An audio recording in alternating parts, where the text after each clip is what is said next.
అదే RTV app వార్తల్ని క్షణాల్లో చదివే అవకాశం ఉంటుంది. ఒక న్యూస్ పేపర్, ఒక టెలివిజన్ ఛానల్ మీ చేతుల్లో ఎప్పుడూ ఉంటాయి. నమస్కారం అండి. రాబడిన సమాచారం మేరకు డిటిఎఫ్ టీం నంద్యాల ఏఎస్ గారు వి రాముడు సార్ గారు, నేను డిటిఎఫ్ టీంతో కలిసి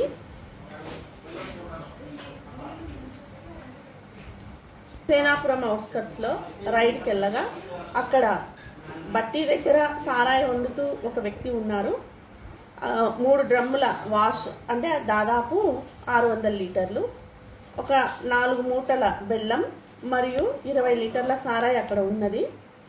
అతన్ని విచారించగా ఇంకో చోట మిగిలిన బెల్లం డంప్ చేసి ఉన్నామని తెలిపినారు. ఆ చోటుకి వెళ్ళగా 41 మూట బెల్లం దొరికింది. ఒక్కొక్క మూటలో దాదాపుగా 25 నుంచి 30 కేజీల మధ్య బెల్లం ఉంటుంది. వాటినన్నిటినీ సీజ్ చేయడం జరిగింది. ఇందులో హుసేనాపురానికి సంబంధించిన మల్లికార్జున అనే వ్యక్తిని అరెస్ట్ చేయడం జరిగింది. ఆ బెల్లం గురించి విచారించగా అతను మహేంద్ర అనే వ్యక్తి కలచెట్ల విలేజ్కి సంబంధించిన వ్యక్తి ఇచ్చినారని తెలిపినారు.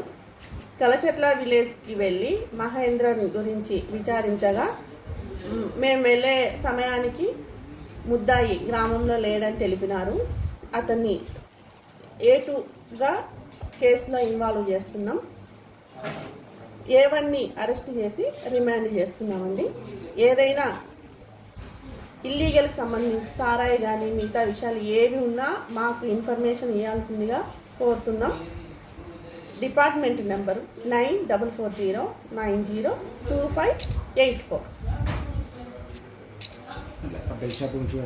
మరిన్ని వీడియోస్ కోసం ఛానల్ ని సబ్స్క్రైబ్ చేయండి. లేటెస్ట్ అప్డేట్స్ కోసం వాట్సాప్ ఛానల్ ని ఫాలో చేయండి. అండ్ లింక్ డిస్క్రిప్షన్ లో ఉంది.